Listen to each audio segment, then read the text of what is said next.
agora a nossa primeira aula. Sejam todos bem. Agora eu vou explicar um pouquinho. Nós vimos o que são organizações nas aulas anteriores, os conceitos básicos aí, as funções administrativas, né, com relação ao planejamento, organização. E agora nós vamos falar um pouquinho sobre os modelos de organizações, né? Então, assim, existem vários modelos e o que eu vou trazer agora para vocês é um modelo específico de uma das bibliografias normalmente adotada aqui dentro da disciplina de administração, né? Consequentemente, a de organização do trabalho. E aí, a gente vai explicando cada um desses modelos de forma resumida. É importante ressaltar que depois, ao final aqui dessa aula gravada, você acesse o nosso conteúdo aqui dentro da plataforma. E assim que você finalizar a leitura do material, o acesso ao material, é importante também você realizar ali as atividades propostas também dentro de avaliação e situação de aprendizagem, certo? Bom, eu estou agora compartilhando a minha tela. Eu acredito que vocês já viram a minha tela, né? Então, eu vou disponibilizar o conteúdo aqui. Bom, então, iniciando, né? Na aula passada, nós falamos um pouquinho aqui a respeito de... Na aula passada, nós falamos a respeito das organizações e os modelos de organizações. Na verdade, a gente falou sobre o que era organização, sobre os conceitos básicos do que são as organizações, né? E agora a gente vai falar um pouquinho sobre determinados modelos. Então, lá mais ou menos na década do século XX, do século XX para o século XXI, foram aparecendo, sendo estudados aí novos modelos para explicar as organizações.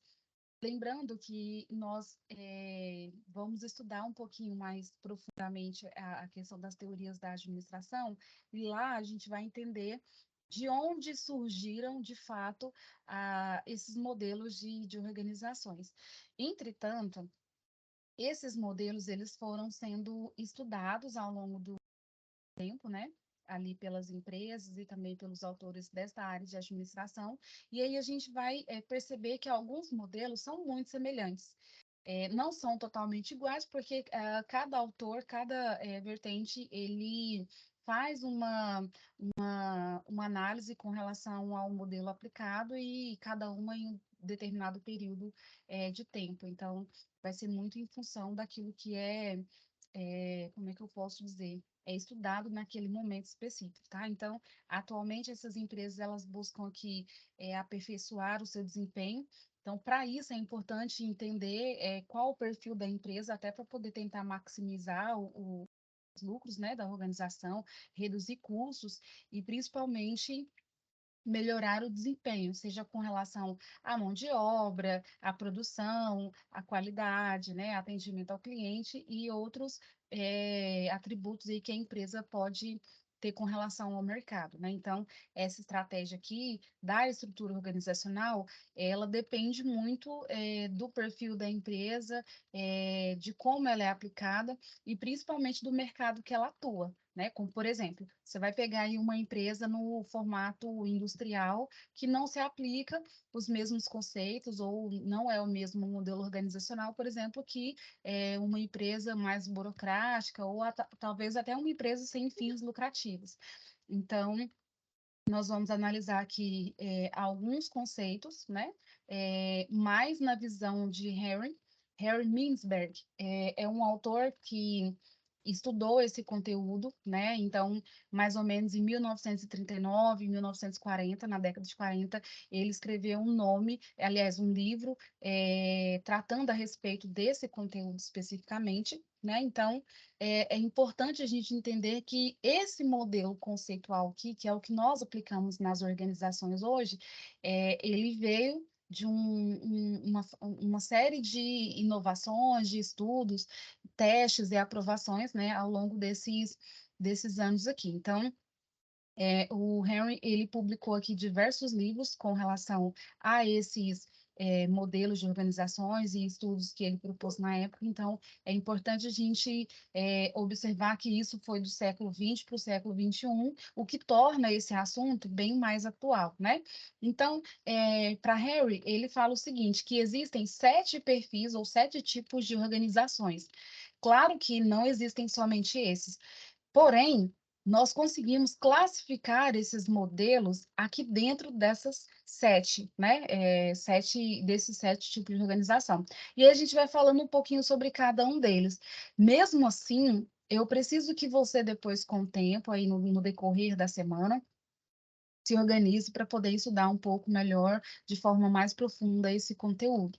Por quê? Porque a gente consegue aprofundar com uma leitura mais aprofundada nos exemplos para você conseguir compreender e distinguir uma das outras, certo?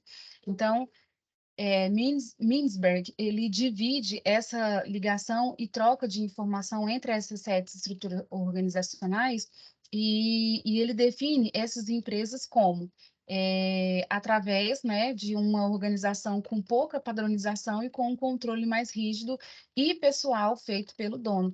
Ou seja, como eu expliquei para vocês, cada uma delas vai trazer aqui um modelo diferente.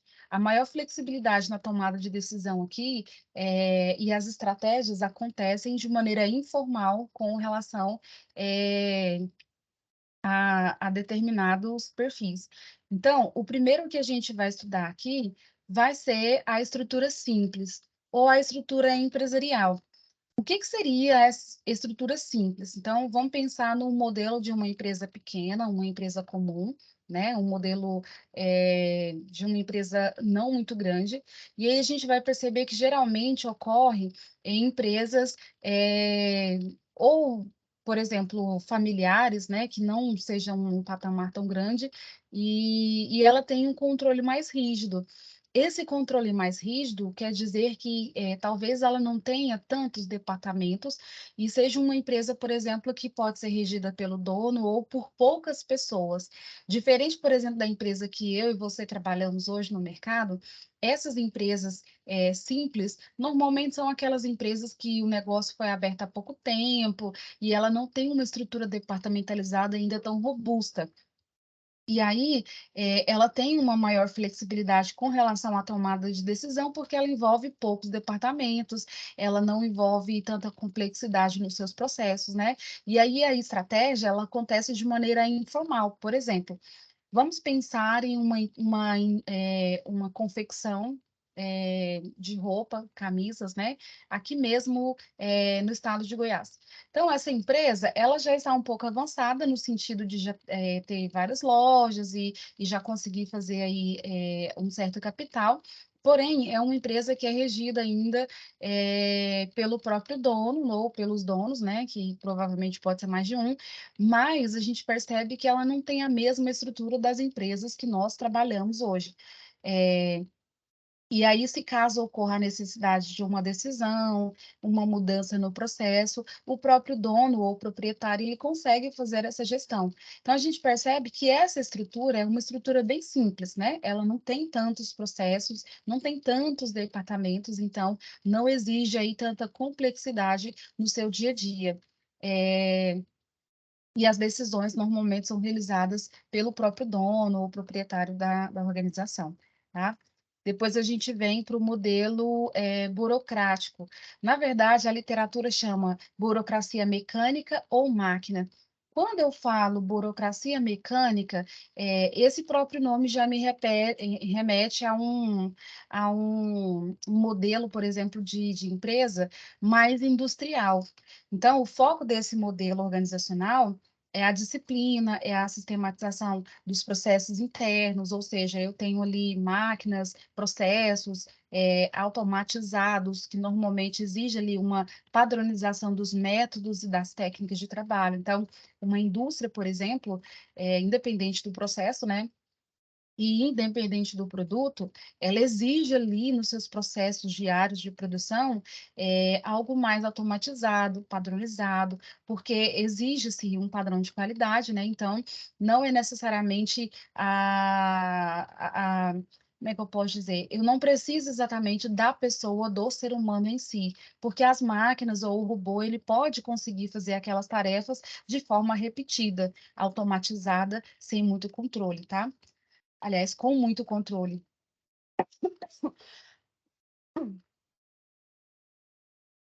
Desculpa, pessoal. Voltando aqui, então, nesse mesmo modelo organizacional, esta atividade, ela acontece dentro do processo e são básicas e repetitivas. Eu acho que eu já até falei isso agora há pouco, né? Elas são repetitivas e isso faz com que esse processo seja constante. Dá só um minuto aqui, por gentileza.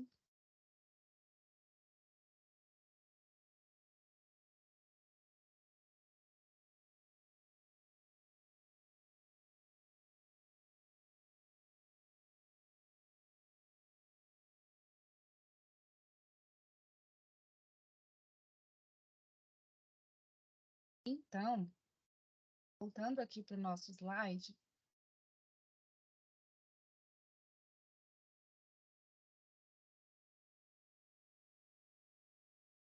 voltando aqui para nosso slide, esse modelo é mais indicado para empresas, empresas de grande porte.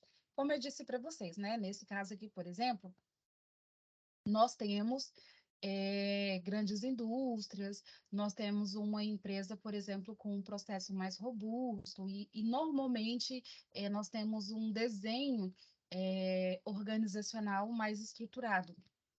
E quando eu falo mais estruturado, eu consigo trazer aquele organograma que eu trouxe na aula anterior, muito bem definido. Como, por exemplo, nós temos ali a direção, nós temos ali o departamento de RH, nós temos o departamento comercial, nós temos a produção, o financeiro, e aí dentro de cada um deles a gente vai desmembrando, lembrando que nesse processo, por exemplo, da burocracia, né? Nós temos aí, por exemplo, algo mais detalhado. Então, se a gente pegar uma indústria, por exemplo, esse perfil de indústria ele vai estar ali bem mais robusto e bem mais complexo o seu desenho organizacional. E ainda é possível aplicar a burocracia mecanizada em negócios menores. É possível, mas normalmente a sua atenção não deve ser elevada, visto que as atividades não são executadas em larga escala, que é o que a gente tem, né, dos processos industriais, como vemos aí nas grandes corporações. Bom, a burocracia profissional é o terceiro que a gente vai abordar aqui. O foco dele, na verdade, são nas competências do profissional e não exatamente naqueles processos empregatícios. Ou seja, né, nesse caso aqui, por exemplo, a empresa, ela foca mais no comportamento, nos talentos e na habilidade do profissional. São empresas, por exemplo, que atuam no conhecimento dos colaboradores para realizar as atividades e tarefas de serviços que eles oferecem. Um exemplo disso são as empresas de tecnologia. Nesse caso, por exemplo, as empresas de tecnologia, elas têm como é que eu posso dizer aqui? Ela tem o foco mais voltado para o comportamento, para o talento e para a habilidade do colaborador. Por quê? Porque o negócio final dela, a prestação de serviço ou o produto do qual ela entrega, depende muito mais da habilidade específica do colaborador do que exatamente ali dos processos dentro da estrutura da organização. Por exemplo, uma indústria de calçados ou uma indústria automobilística, ela precisa dos processos muito bem desenhados ali dentro da sua linha de produção, E ali dentro da linha de produção, se os processos não tiverem padronizados, ela provavelmente não vai conseguir produzir em larga escala. Agora, nesse modelo aqui de burocracia profissional, de acordo com o Mintzberg, ele diz o seguinte: olha, esse modelo aqui, ele, na verdade, até pode ter alguns processos, porém, o foco maior aqui é na qualidade daquilo que o profissional de fato vai entregar. É o diferencial competitivo. Por exemplo, se a gente for pegar a, a gente for pegar, por exemplo, a Apple e a Samsung e outras empresas que produzem celular. Então, nós temos ali a parte industrial da organização, né, aquela parte mais burocrática, mecanizada, porém, nós temos que lembrar que aquela empresa, esse modelo de empresa especificamente, ele depende da inovação e da tecnologia. E essa inovação, essa tecnologia, ela depende muito mais dos talentos e das habilidades específicas dos colaboradores que são da área ali, de criação e desenvolvimento de produto, certo? E aí, depois a gente vem para nosso quarto modelo de organização, que seria o modelo divisionalizado ou diversificado. O que seria isso? Na verdade, aqui nós criamos divisões ou subdivisões dentro da organização em si, da empresa em si. Por quê? Porque a gente tem várias áreas ou várias pequenas áreas que a gente precisa diversificar ali. Normalmente é composta por um escritório e unidade de produção. Se a gente for pegar uma indústria, ela também pode cair aqui nesse formato, por quê? Porque aqui a gente pode, por exemplo, ter a área o escritório, e aí, numa outra cidade, a gente pode ter uma linha de produção, na outra cidade, a gente pode ter o acabamento, e aí a gente pode construir o nosso modelo divisionalizado. Ou, às vezes, dependendo do perfil da empresa, por exemplo, se a gente pegar uma área comercial, que trabalha com produto, nós podemos subdividir essa empresa em departamentos. Por exemplo, aqui eu trouxe um exemplo para vocês que seria da, do departamento ou especificamente uma loja de departamento, né? Então, eu tenho departamento feminino, departamento masculino, departamento infantil, e ali a gente vai subdividindo por categorias. Por exemplo, perfumaria, roupa, calçados, lingerie, e aí a gente vai distribuindo essas divisões com relação aqui à necessidade que a empresa tem. Então, o nome já diz, né? Promove aqui a criação de departamentos de acordo com a diversidade dos produtos que a empresa oferece. Se nós pegarmos, por exemplo, uma Natura da vida, né? Todo mundo conhece a empresa Natura, e a empresa Natura, apesar de também ser uma empresa onde ela tem aquela parte burocrática e mecanizada da produção, ela consegue ter a parte de inovação e tecnologia, mas também ela consegue ter essa parte aqui muito bem dividida ou diversificada. Por exemplo, nós trabalhamos na produção de perfumaria, linha de maquiagem, produtos para a pele, produtos para o cabelo, produtos de forma geral, né? Porque, na verdade, eles também têm produtos, mochila, bolsa, outros produtos que não sejam exatamente só os cosméticos de beleza que eles trabalham. Então, quando nós trabalhamos aqui esse modelo organizacional, nós pensamos em empresas que, apesar de ter todo o contexto que as outras têm, ela ainda assim precisa de fazer uma subdivisão ainda mais classificada, certo? Bom, depois a gente entra aqui dentro da adocracia, né, ou adocrática, ou inovadora, depende muito da bibliografia que a gente vai pegar. A adocracia, ela é um termo utilizado novamente para a área de inovação. Então, toda vez que a gente vê alguma coisa relacionada à adocracia, a gente vai ver sobre inovação, que é a palavra-chave, ou raiz, no caso, dessa palavra. E aí, quando nós pensamos em modelos de organização nesse sentido, vale lembrar que a gente tem o quê? As startups, nós temos aí empresas de tecnologia que desenvolvem software, nós temos empresas, por exemplo, que trabalham com produtos diversificados no mercado.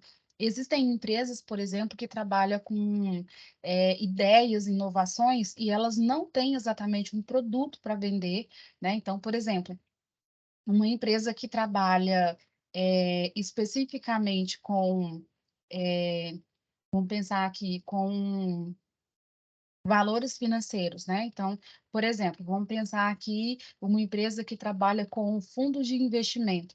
Uma empresa que trabalha nesse formato, ela não tem exatamente um modelo formal e hierarquizado como a gente viu no slide anterior. Então, diferente, por exemplo, de uma estrutura organizacional padrão, aqui nós temos como é que eu posso dizer, uma empresa que ela funciona através de ideias, ela funciona através de processos, e não exatamente em cima daquela hierarquia estruturada como nós vimos aqui no slide anterior. Então, essas organizações, elas precisam inovar de maneira mais complexa, e ela não pode se prender a pequenos processos, né? Então, ela é um pouco orgânica.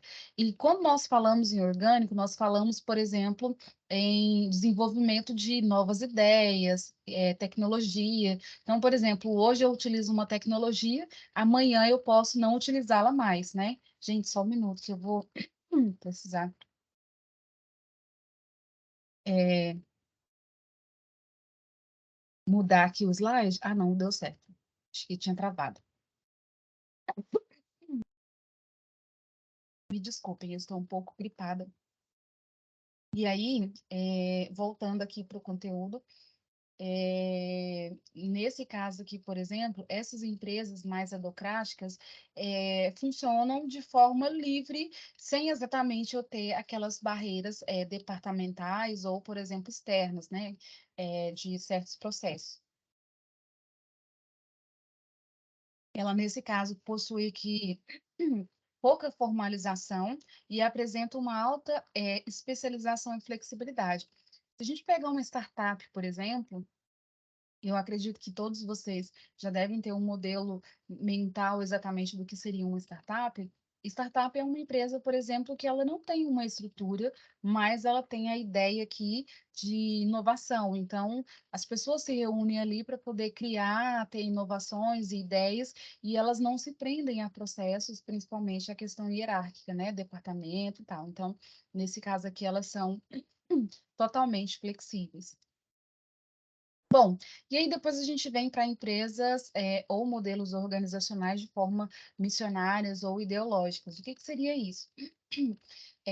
Na verdade, são empresas, por exemplo, onde elas possuem um alicerce ideológico. O que seria isso? São empresas, eu não sei se vocês vão se lembrar, mas nós temos empresa, por exemplo, que são missionárias que são criadas apenas para aquela finalidade. Por exemplo, Médicos Sem Fronteiras. Médicos Sem Fronteiras, eles não chegam a ser,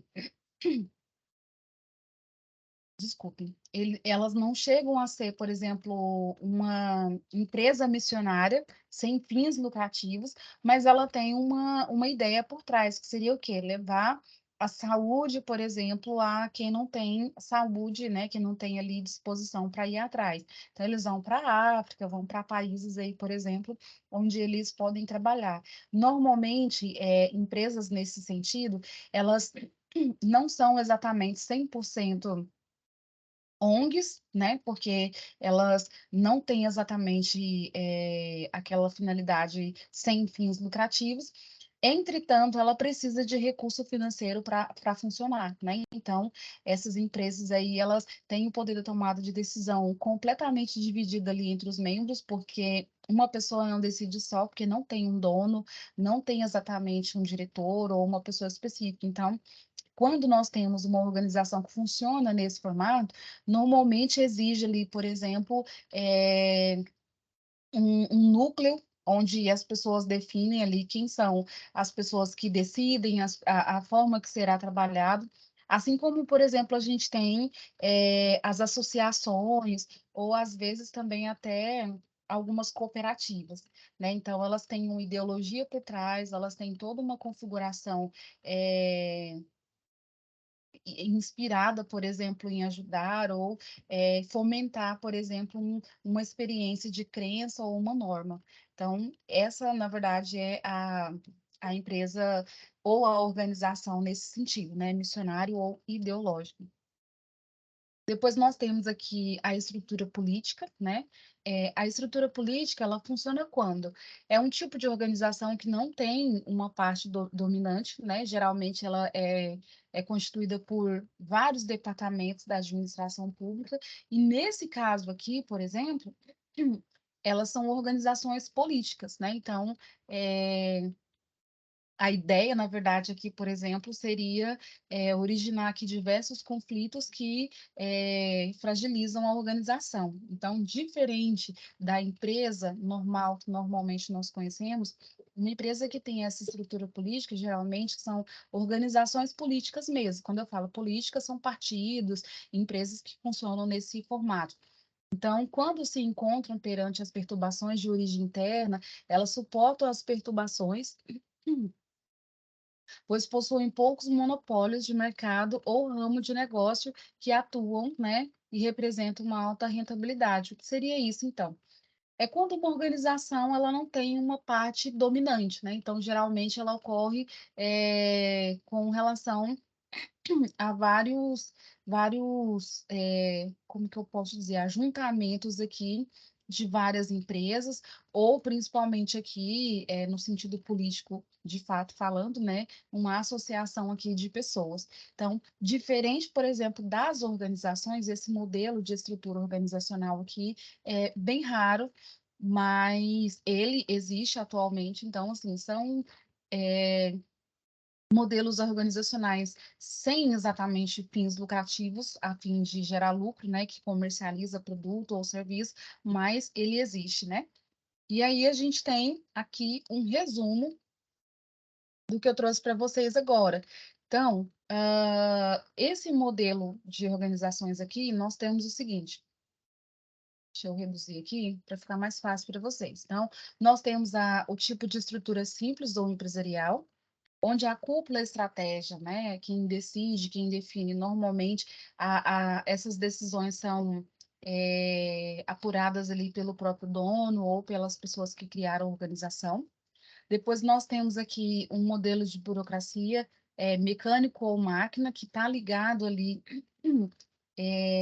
especificamente a um modelo industrial, né, frequentemente controlado aqui por não exatamente por uma única pessoa, mas sim por uma cúpula, né?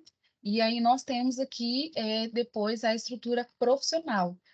O que seria essa estrutura profissional? Como a gente viu ali, são perfis de empresas independentes e influenciadas por padrões externos. Quando eu falo padrões externos, lembrando que nós temos aquele modelo que eu falei para vocês de inovação e tecnologia, né? Então, o mercado basicamente é que vai determinar ou vai dizer como vai funcionar os padrões. Então, nós temos aí, principalmente na área de tecnologia, modelos sendo desenvolvidos e as demandas do mercado influenciam, né, na tomada de decisão e no perfil para onde a empresa está caminhando. Depois nós temos aqui aquele modelo que eu falei para vocês de divisão, né? Então, nesse sentido aqui, por exemplo, nós temos subdivisões aí dentro da organização que dá origem àquilo que a gente conhece de departamentalização, que a gente vai estudar em outro momento.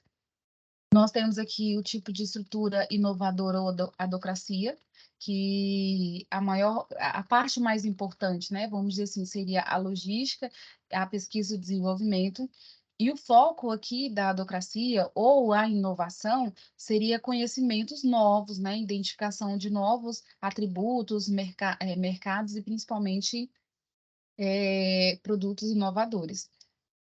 E aí, por último, nós temos a missionária, que está mais voltado, por exemplo, aqui à ideologia e política, né, que não tem nenhum perfil aqui com relação à parte importante, porque ali todos decidem. trazendo isso para um outro modelo, eu trago aqui para vocês a estrutura simples, com essa divisão aqui, né? Supervisão direta, cúpula estratégia, e aí os fatores situacionais são normalmente uma empresa mais jovem, né? Normalmente são empresas pequenas, familiares ou que estejam se estruturando. Aqui, da mesma forma, né? Então, nós temos a padronização dos processos, normalmente são grandes unidades operacionais, né? Então, a gente pode pegar aí, por exemplo, uma estrutura industrial um pouco maior. Depois, nós temos aqui a burocracia profissional, e aí, nesse caso, por exemplo, aqui as decisões são descentralizadas, vertical e horizontal, porque, como nós vimos aqui, esse modelo profissional, ele é mais focado onde? Na inovação, no profissional, onde está mais voltado ali para o mercado.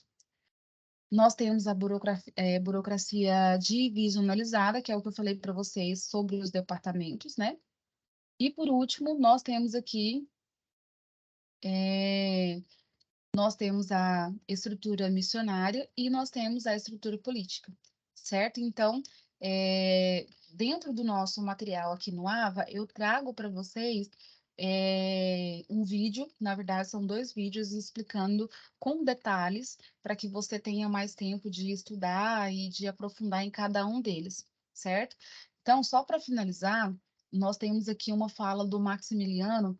O Maximiliano é um autor muito importante na área da administração e ele fala o seguinte, que as organizações, elas diferem uma das outras, porém, elas possuem a mesma raiz, sendo assim, né, podemos utilizar os modelos organizacionais para defini-las.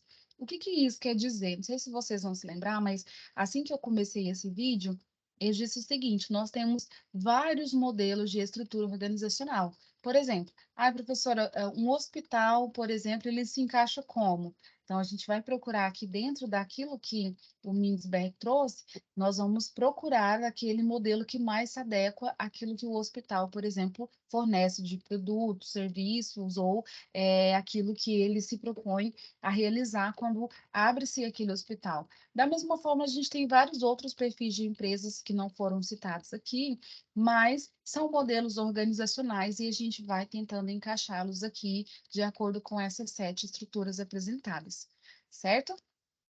Bom, então, nós finalizamos aqui a apresentação desse material.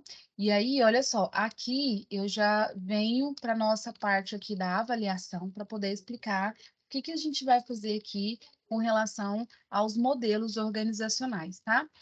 Aqui eu trago para você 2 estudos de caso, e esses 2 estudos de caso aqui nós trabalhamos esses modelos organizacionais. Claro que cada um na sua essência, cada um com um perfil específico. Então, a gente tem os 33 do Chile, que é uma situação problemática que aconteceu, e aí a gente começa a observar que existe ali modelos de administração que são utilizados, ainda que nós não tenhamos uma empresa para poder aplicá-lo. Então, esses modelos organizacionais que normalmente a gente viu aqui, eles podem ser aplicados em sua essência, dependendo da situação, né? E aí a gente tem o outro, que é a nova economia social, que também exige aqui uma leitura dos modelos organizacionais que nós vimos aqui. Então, o que que você vai fazer? Você vai realizar a leitura aqui dos 2 textos e responder as questões que eu faço aqui abaixo, né? Em quais modelos de organização aqui nós estudamos no conteúdo se encaixam os 2 perfis? Então, você vai respondendo aqui à medida que você for avançando, né? E aí, olha só, nós vamos ter aqui o campo para você ou redigir aqui, né? Redigir aqui o seu material, o seu texto, suas respostas, ou você pode também aqui subir o arquivo. O que que seria subir esse arquivo, né? Você pode mandar o arquivo em PDF ou em Word para poder submeter à correção, tá? Então, vem aqui em salvar mudanças e envia esse material. Ou seja, a primeira coisa que você vai ter que fazer aqui é ir lá no campo, no conteúdo que a gente deixou aqui. Deixa eu ver se aparece aqui para você. dentro de conteúdo do curso, né? Conteúdo do curso, aula, conteúdo da aula 3, que é modelos organizacionais.